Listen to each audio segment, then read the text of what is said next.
آج وزیر اعظم پاکستان پائیدار ترقی کے 5 سالہ منصوبہ پیش کریں گے۔ پاکستان مسلم لیگ نون سمجھتی ہے مضبوط پاکستان مضبوط معیشت سے بن سکتا ہے، اور مضبوط معیشت آپ کی گھر کی خوشحالی سے جڑی ہے۔ جب ہر ایک کا چولہا چلے گا، ہر ایک کے گھر میں خوشحالی ہوگی تو پاکستان کی معیشت مضبوط ہوگی۔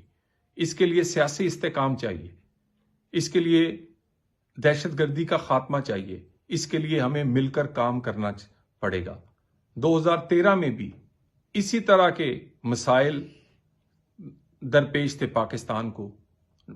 ڈیفالٹ کی بات ہوتی تھی، مہنگائی بے شمار تھی، روپیہ کمزور تھا، مگر پھر میاں نواز شریف اور ان کی ٹیم نے 4 سے 5 سال میں اسی معیشت کو سنبھالا۔ تکڑا روپیہ، بہترین سٹاک ایکسچینج، پاکستان کی تاریخ کی کم ترین مہنگائی، انٹرسٹ ریٹ اس ملک میں تھے، اور بات ہو رہی تھی کہ یہ ملک جلد ترقی یافتہ ممالک کی لسٹ میں ہوگا، مگر پھر وہی ہوا، سیاسی عدم استحکام ہوا، دہشت گردی لوٹ کر آئی، ہم آپس میں تقسیم ہوئے، حکومت نے کچھ مسائل پر تو قابو پا لیا۔ آج ڈیفالٹ کی بات نہیں ہوتی، آج پھر ایک دفعہ روپیہ تکڑا ہے، بہترین سٹاک ایکسچینج ہے، مگر اب بھی بہت سارے مسائل ہیں۔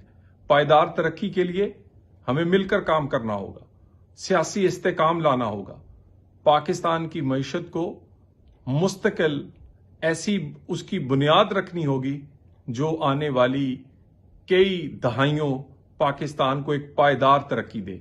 آئیے مل کر کام کریں مضبوط معیشت کے لیے۔ مضبوط معیشت ہی مضبوط پاکستان بنا سکتی ہے، اور یہ ہم مل کر بنا سکتے ہیں۔